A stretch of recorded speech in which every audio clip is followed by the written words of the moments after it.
আচ্ছা, আমরা দেখছি বিভিন্ন সময়ে ইদানিং যেটা হচ্ছে বাংলাদেশে অনেক রকমের আন্দোলন চলছে, বিভিন্ন ধরনের আন্দোলন। সবাই মোটামুটি রাস্তায় নেমে পড়ছে আন্দোলন করার জন্য, কিছু কিছু নিজেদের স্বার্থ যেগুলো বিঘ্নিত হচ্ছে সেগুলো নিয়ে। এবং সেই সমস্ত আন্দোলন নিয়েই বিভিন্ন ক্রিয়েটররা বিভিন্ন ধরনের ভিডিও করছে, সংবাদ চ্যানেলগুলো সংবাদ পরিবেশন করছে। এবং আজকে আমরা পাঁপড়বাজে দেখব সেই ধরনেরই কিছু ভিডিও, যেখানে বলা হয়েছে টিকটকাররা এইবার আন্দোলনে রাস্তায় নেমেছে। তো তাদেরও অবশ্যই কিছু নিশ্চয়ই দাবি দাওয়া আছে, সেই জন্য রাস্তায় নামা। এখানেই ভিডিওটা দেখে আমরা সেটা বুঝবো। ডেসক্রিপশন বক্সে লিঙ্ক দিয়ে রাখবো, সেখানে গিয়ে অরিজিনাল ভিডিওটা দেখো, সাথে সাথে চ্যানেলটাকে লাইক শেয়ার সাবস্ক্রাইব করে দিও।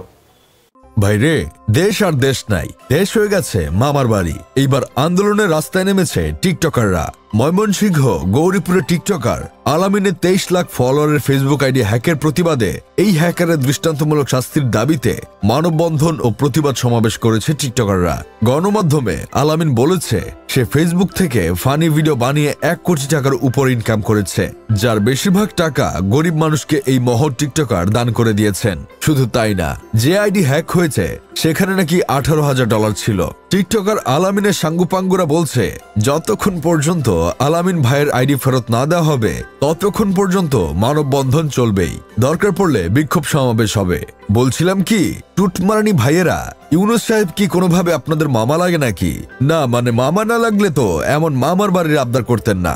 চিন্তা করে দেখেছেন ভাই, দেশ কোন পর্যায়ে চলে গেছে? যে যেভাবে পারে সেভাবেই আন্দোলন নামক সার্কাস দেখে যাচ্ছে। যারা আন্দোলন করেছিল তাদের আন্দোলনের যুক্তিসঙ্গত কারণ না থাকলেও ওরা কিছু হলেও তো লজিক দেখিয়েছিল। এই যেমন ধরেন, প্যাডেল রিক্সা চালকরা আন্দোলন করলো, তাদের একটা লজিক ছিল। অটোরিকশার জন্য তারা ঠিকঠাক মতো প্যাসেঞ্জার পেত না, এই জন্য তারা দাবি করেছিল ব্যাটারি চালিত রিক্সা তুলে দিতে। অটোরিকশাওয়ালারা আন্দোলন করেছিল, তাদেরও একটা লজিক ছিল। তাদের দাবি ছিল তাদের অন্য কোনো কর্মসংস্থানের ব্যবস্থা না করে এইভাবে কেন অটোরিকশা তুলে দিচ্ছে, এখন তারা সংসার চালাবে কিভাবে।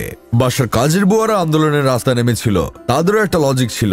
বাসার মালিকরা তাদের বুয়া বলে ডাকে, এটা তাদের আত্মসম্মানে লাগে, তাদের যেন বুয়া বলে না ডাকা হয়। এইখানেও তো লজিক আছে। আমাদের তো 7 কপালের ভাগ্য বুয়ারা এটা দাবি করে নাই তাদের স্যার ম্যাডাম বলে ডাকতে হবে। ভিক্ষুকরা আন্দোলন করেছিল, তাদের একটা লজিক ছিল। তাদের মানুষ এখন থেকে 5 টাকা নিচে ভিক্ষা দিতে পারবে না, 1 টাকা 2 টাকা এখন মার্কেটে চলে না। কিন্তু ভাই, টিকটকাররা কোন লজিকে রাস্তায় আন্দোলন করে আমাকে কেউ বুঝাবেন? তোর নিজের আইডি হ্যাক হয়েছে, এতে জনসাধারণ কি দোষ করেছে? রাস্তাঘাটে আন্দোলন করে জনসাধারণের স্বাভাবিক চলাফেরা কেন ব্যাহত করছিস? আমাকে একটু বুঝা। আমার মনে হয় ডক্টর ইউনুসকে কেউ প্রধান উপদেষ্টা হিসেবে মেনে নিতে পারেনি। সবাই মনে হয় ইউনুস সাহেবকে মামা হিসেবেই মেনে নিয়েছে, যার জন্য ইউনুস সাহেব ক্ষমতা আসার পর থেকেই যে যেভাবে পারে সেভাবেই ইউনুসের কাছে মামার বাড়ির আবদার করছে। স্বৈরাচার হাসিনার পতনের পর ভেবেছিলাম একটা নতুন বাংলাদেশ দেখব, কিন্তু দেশটা যে সবার মামার বাড়ি হয়ে যাবে এটা তো বুঝতে পারিনি। একটা জিনিস চিন্তা করে দেখেন ভাই, দেশের অবস্থা ঠিক কতটা খারাপ হলে সেই দেশের পতিতারাও রাস্তায় নেমে আন্দোলন করে তাদের দাবি আদায়ের জন্য। এইভাবে যদি চলতে থাকে তাহলে কয়েকদিন পর দেখা যাবে সিঙ্গেল পোলাপন রাস্তাঘাটে নেমে বিয়ের জন্য আন্দোলন করছে। তাদের দাবি হলো তাদের যেভাবেই হোক বিয়ে করিয়ে দিতে হবে। এই শীতে তারা বউ ছাড়া ঘুমাতে পারবে না। আঞ্জাখোর ওরা রাস্তাঘাটে নেমে আন্দোলন করছে, তাদের দাবি বৈধতা দিতে হবে, কোনো মাদক না, এটা প্রকৃতির দান, এটা খেলে রাজা না হলেও নিজেকে রাজা ভাবা যায়। যাদের চেহারা কালো তারা রাস্তায় নেমে আন্দোলন করছে, তাদের যেভাবেই হোক ফর্সা বানিয়ে দিতে হবে। যারা খাটো তারাও রাস্তায় নেমে আন্দোলন করছে, তাদের যেভাবেই হোক লম্বা বানিয়ে দিতে হবে। বিড়িখোররাও আন্দোলনে নেমেছে বিড়ির দাম কমিয়ে দেওয়ার জন্য।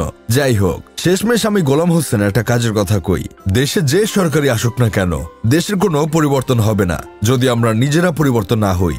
গরু ছাগল দিয়ে আর যাই হোক, দেশ পরিবর্তন তো আর সম্ভব না।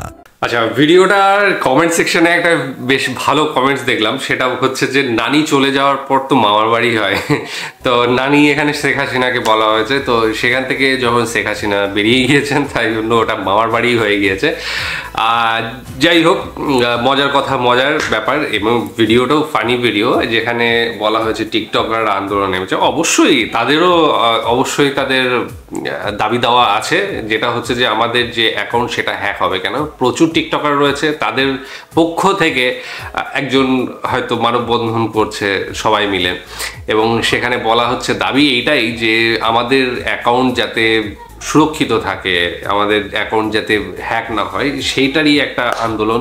এবং এই দাবি অবশ্যই যে হ্যাক হয়ে যাচ্ছে, টাকা পয়সা সব চলে যাচ্ছে, $18,000 ছিল, কম ব্যাপার না, বিরাট ব্যাপার।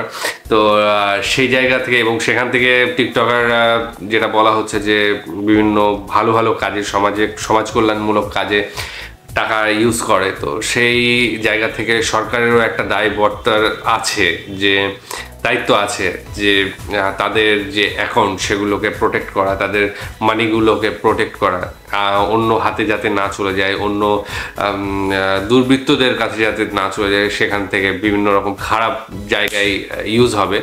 এবং যে সেই টাকাটা যদি টিকটকারের কাছে থাকতো, সমাজ কল্যাণমূলক বিভিন্ন কাজে লাগতো। তো অবশ্যই সবার যেমন ডিমান্ড রয়েছে, যেমন রিক্সাওয়ালাদের, ভিক্ষা যারা করছে, তারপরে যারা অটোরিকশা চালাচ্ছে, তো সবার প্রত্যেকের নিজস্বরা রয়েছে, প্রোপাগান্ডা রয়েছে, এবং সাথে সাথে প্রোপাগান্ডা বলবো না, দাবি রয়েছে। তো সেই জায়গা থেকে যে টিকটকারদেরও দাবি থাকবে সেটা স্বাভাবিক, এবং সেটাই তারা করেছে। অবশ্যই এটা প্রশাসনকে বুঝতে হবে, প্রশাসনের বোঝা উচিত। যাই হোক, ব্যাপারটা বেশ ভালো লাগলো, মজার ছলেই হোক আর যাই হোক, ভালো লেগেছে ব্যাপারটা। এবং জানি না কতদূর কি সাফল্য পেলো, তোমরা যদি জেনে থাকো তাহলে অবশ্যই জানিও যে এই ইউটিউবারদের যে মানববন্ধন সেটা কতদূর সফল হয়েছে বাংলাদেশে।